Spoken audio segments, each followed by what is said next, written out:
Hey everyone, welcome back to the channel and welcome back to week 23 of the DC Sports Digest. Make sure to like and subscribe, and let's get started on a pretty busy week, especially with the Commanders.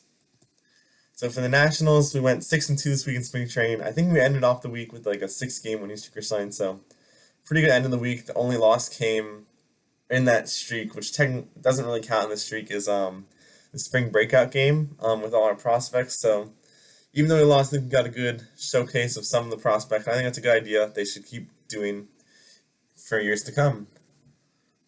And on to the Wizards, who we beat the Heat. So we had a 2-game winning streak with the Hornets last week, and then the Heat, we kind of continued that. Heat definitely had some chances to win that game. They had some chances at a buzzer beater, but we got a little lucky.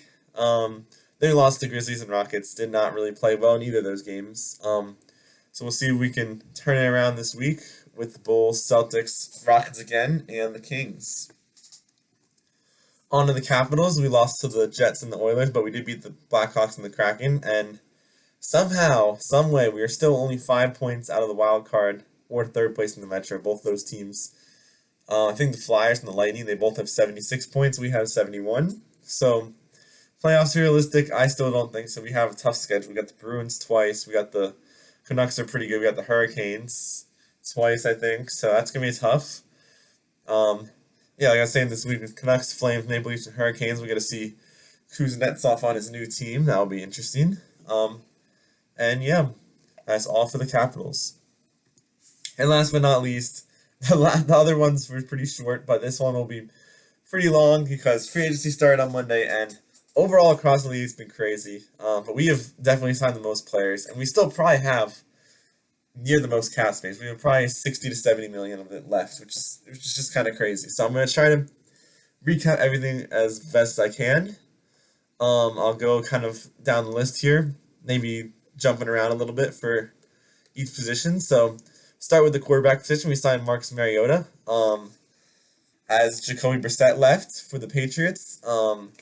And we recently traded Sam Howell, and we actually were able to get, with some pick swaps, we were able to get a third-round pick out of that, which is honestly really good. So now we have a first, 2 seconds, and 3 thirds. Further just illustrating, some people still thought Sam Howell is the guy, but clearly not. And I thought we could have kept him as a backup, but I guess they want someone a little bit older to be in a mentoring role, and a lot of people think this links us to Jane Daniels just because of the similarities between them. I don't think it links them to anyone, but maybe it does.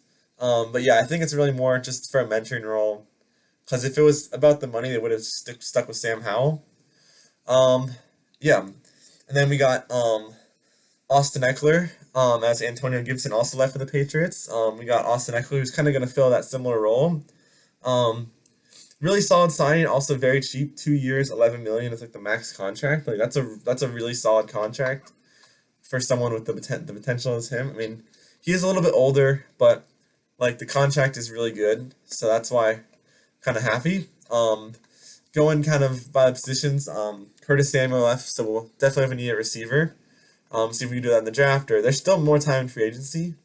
Then going to the offensive line, we got Tyler Biotish, who is probably who is our starting center. Got a pretty solid contract for him, and honestly, pretty solid choice for our starting center. We got a guard, Nick Allegretti, who potentially could start. Another solid sign. He was on the Chiefs, kind of a backup, but he played a lot in the Super Bowl and did pretty well. I think he had a torn UCL during the whole game, so he played pretty well despite that. Yeah, let's see what else I want to talk about next. I'll talk about defensive ends, edge or whatever. We got Dorrance Armstrong, who probably could start, and then Dante Fowler and Clelin Ferrell, two nice depth pieces. We also re-signed Efe Obada, so I think we definitely bolstered that position at edge. We still have KJ Henry, a lot of other guys there at edge, so we'll see. There's still some free agents who have yet to sign or leave or stay, so see what happens with that. Then one position I definitely want to talk about that we've really vastly improved is the linebackers. We got Bobby Wagner, who obviously is really great. Still, he's a little older and has some passing coverage issues, but still is really good. Still produced really well. And then Frankie Louvu, who's probably one of my favorite signs of this whole offseason from the Panthers. He's got a lot of upside, and he really wants to be here. He wanted to be with Dan Quinn and Joe Witt Jr., and I'm really excited.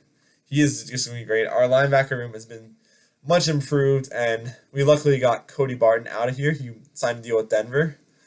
Um, yeah, we'll see what happens with David Mayo. He's also a free agent. In my opinion, he can go to. Um, we also got Anthony Pittman, who's mostly a special teams guy. I guess could be a depth piece at linebacker too. Um, and then onto the secondary, we lost Kendall Fuller to Cam Curl we lost to the Rams. Kendall Fuller we lost to the Dolphins. So those are kind of unfortunate, but we did sign Jeremy Chin as a safety. We still definitely get someone else, like Justin Simmons is still out there. But we'll see. Jeremy Chin is a solid addition, but we definitely need a cornerback. I've heard we're linked to Greg Newsome, and who knows, by the time we, in the next couple, week or so, he could be signed, or we could have an option at corner, or we draft one, but it'd be nice to have a veteran option at corner, because right now we have Benjamin St-Juste and Forbes, so that's not the greatest. Definitely want to add another guy there. Yeah, let's see what else I want to talk about. Special teams, I guess, we got a long snapper and we got a kicker. Joey Slyer released. I think that, and then we signed Jeremy Reeves and Jamison Crowder, and let's see what other. I think all I forgot is Sadiq Charles. He got a deal done with the Titans. And yeah, that is all of free agency so far. Overall, some really good moves. Cheap veteran contracts just to fill in holes. And the draft, we're gonna go all in on offense. One big need is definitely offensive tackle. I was hoping we could get Tyron Smith, but he signed with the Jets recently. Yeah, we'll see what happens with quarterback even more, because Justin Fields has not really had a market for him yet, and the Bears don't have too many draft picks, especially after trading for Keenan Allen recently. So I think we're going to obviously try to trade up to one, but if not, that's okay too. Yeah, we'll really see what happens. Still a lot of things figured out, but a lot more unknowns coming up in the future. So that was a lot to recap, but thank you guys for watching. Hope you enjoyed the free agency recap. That was the main thing this week. So I'll see you in the next one. See if we have more free agency news. Bye.